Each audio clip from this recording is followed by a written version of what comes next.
Thanks very much, Jenny. And hello, everyone. Thanks for attending this, and many, many thanks to the organizers for organizing this extremely well-designed event. I'm delighted to hear this diversity of voices, particularly from China. And I've just put in the chat box the title of the Chinese translation to geopolitical economy for the critically important audience from China. I'd like to add that I'm also co-editor of the New Cold War website, www.newcoldwar.org, and we have been tracking developments along these lines since 2014, and we'd love to see further material on it.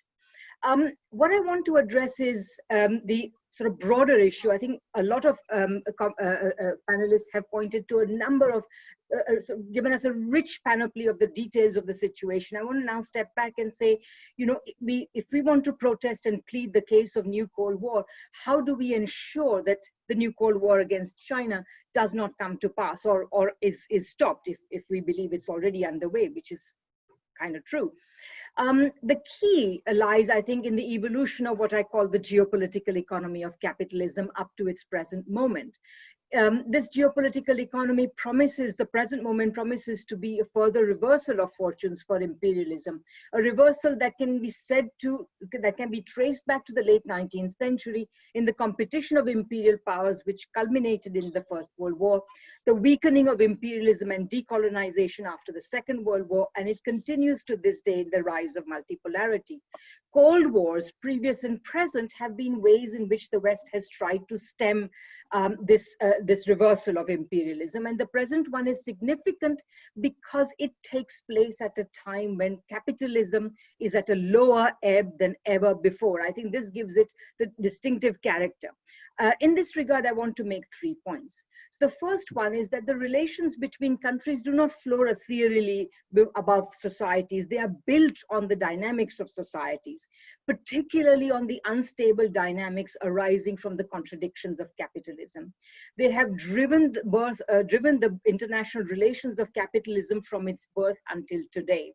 So today we see the drive towards the new Cold War, which is also resulting in opposed alliances on the one hand between the capitalist powers led by their most neoliberal powers such as the United States, the United Kingdom, the various Anglo countries in particular.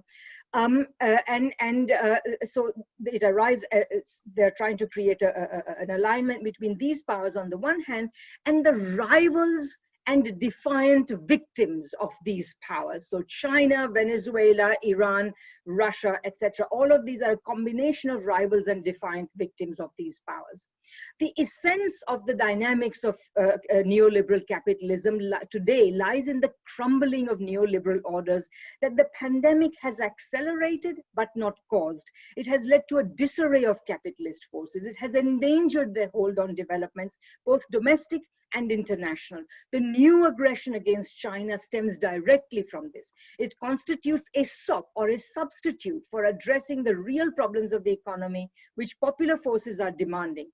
They cannot really address the real problems of the economy because that would definitely involve advancing away from capitalism towards some sort of socialism, which these capitalist classes do not want to do. That is what makes this moment very dangerous. They will do everything in their power to hang on to this situation.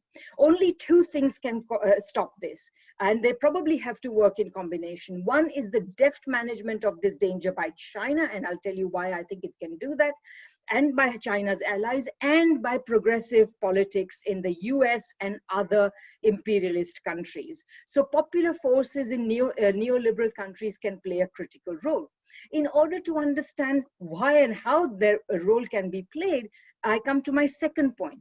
Imperialism has historically benefited the working classes of the imperial core, but its reversal has the promise of benefiting them even more. So Lenin was not wrong when he talked about the labor aristocracy in imperialist countries.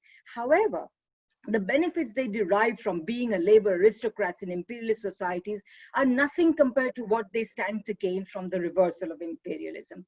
Let me just give you 2 examples. Take Roosevelt. He's known for the New Deal as a sort of, a period of, alleviation of the condition of working classes. But he also launched the Good Neighbor policy. It involved a softening of the US stance towards Latin America, and it was part of a larger reorientation of American foreign policy, which included the establishment of relations with the Soviet Union, against which up to that point the US had been conducting an unremitting war to try to overturn the fledgling revolution. So these were the international equivalents of the Green New Deal. They went together and became policy only when the Great Depression brought US capitalism to its knees. The US was the worst sufferer of the Great Depression. And even then, it only happened after an administration able to acknowledge this reality and the need to address it was elected. That's an important point to remember. That's why politics makes a difference. And the second example is simply the golden age of welfarist Keynesian welfare states. They went hand in hand with decolonization for a reason. It is because of the reversal of imperialism, which narrowed the options of ruling classes at home, that domestic investment and domestic consumption became more important than it could be for countries with ample colonies. So I think that in this way, the anti-imperialism and working class movements have a stronger bond than the labor aristocracy thesis, which is not untrue, underlines, and that involves a whole bunch of things there. My final point is that two developments are coming together to make an international order which has no prospect any longer of being driven by the unstable dynamics of world capitalism. And therefore, it is possible to transit to a new international order which can be under the control of saner powers which are committed to consciously organizing their societies in popular interest. But to get there, we have to stop the new Cold War being sponsored by the neoliberal capitalist interest and in the core neoliberal countries, and we must undermine their power. So I think going into the future, I think we may also see, as we are already beginning to see, a division between the very strictly neoliberal, largely Anglo-American countries, and on the other hand, say continental Europe, which may well choose to go another way. Okay, so a couple of sub-points here. The disarray of neoliberalism means that more and more capitalism is not going to be able to deliver. It's going to be a no-show at major problems. So more and more societies will have to think about organizing their productive activities consciously. And by this, I mean including the neoliberal societies, particularly the neoliberal societies. The more democratically they do it, the more they will lay claim to be socialist or to be on a socialist path. However, this cannot happen unless the left in these countries once again begins to think about planning and organizing economies, something they have neglected to do for decades. This neglect, which includes fantasizing about, decentralized small unit capitalism without planning or whatever. This neglect has permitted them to be uncritically critical of actual attempts to build socialism, whether in the USSR and the Eastern Bloc or today in China, Cuba, or Vietnam, etc. Actual responsibility for building an alternative to capitalism will compel them to learn from these attempts. They are not perfect, but responsible critique of their limitations will be necessary and can only help the people of those countries as well. That is to say, the countries already on a socialist path. But engagement must replace dismissal, the dismissal that has reigned so far. So finally, the rise of this society, the Communist Party state that is poised to be the leading power, although I agree with the point that is made that it does not seek to replace the alleged hegemony of the United States. This opens the door to saner international relations of mutual benefit between sovereign countries, a sort of pluripolar world, as Hugo Chavez would have said, sovereign countries who will promote the popular interest each in their own way. And China's ability to lead rests on the beneficial economic pull it exerts on its neighbors.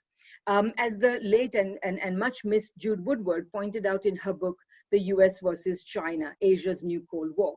China can counteract the largely symbolic rewards the US and the West can offer, because it has something much more substantial to offer. Its economic magnetism is going to play an important role, and is already permitting China to respond in a saner way because it is less threatened, it is more confident. Capitalism is much weaker today than before, and China has built her strengths. China has built a house of bricks, not a house of straw or whatever that can easily be blown down. Thank you very much.